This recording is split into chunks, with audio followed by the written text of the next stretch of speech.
Hello, bloggers, readers, first time comers. I'm Marquita. This is my page. Welcome or welcome back. So, today, this is a video blog.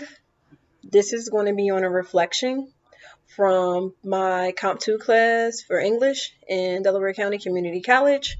I will be reflecting back to day one of this class up until now, and after 8 weeks of my learning, things that I've learned, how I've progressed, things of that nature, basically. So moving along, what I mostly take from this is I actually learned how to create a scene, a very detailed kind of action packed scene.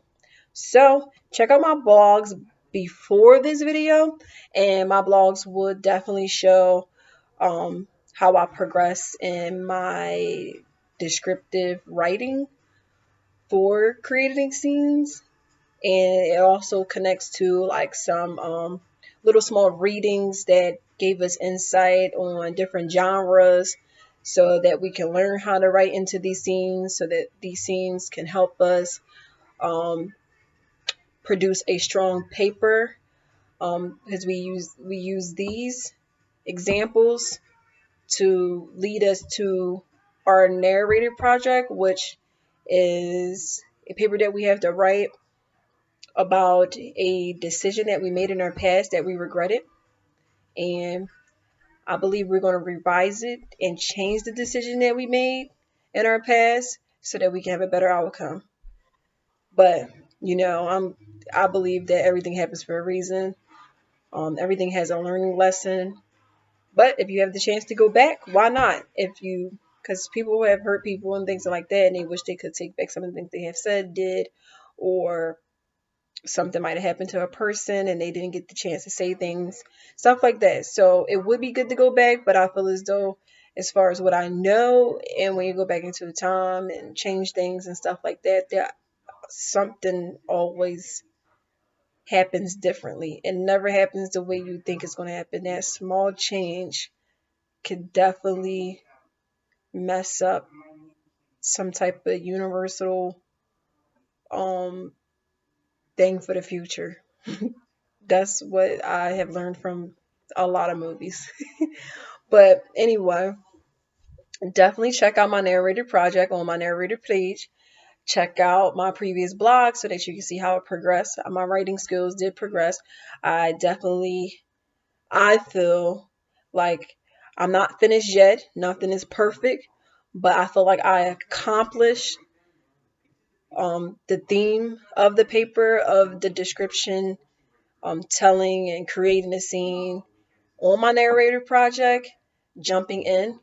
And this project was very hard for me as a writer because I write from my heart. So writing from my heart, I just give it to you how it come.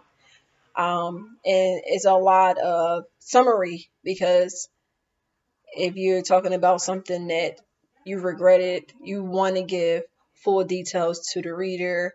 You want to give it how it played out, how it ended, basically um, a start, a middle, an end, and a conclusion to sum everything up so that they can be on the same page. But for this project, it wasn't like that. You had to dive right in it from the start of the regret and give a little bit of telling and description so that the reader can catch up to what was at stake and understand what you were going through at that moment. So understanding and being relatable is key things when you are doing a descriptive writing. So like, those details are vital to a story because as I was reading my story, I was reliving what happened on that morning that I made that decision.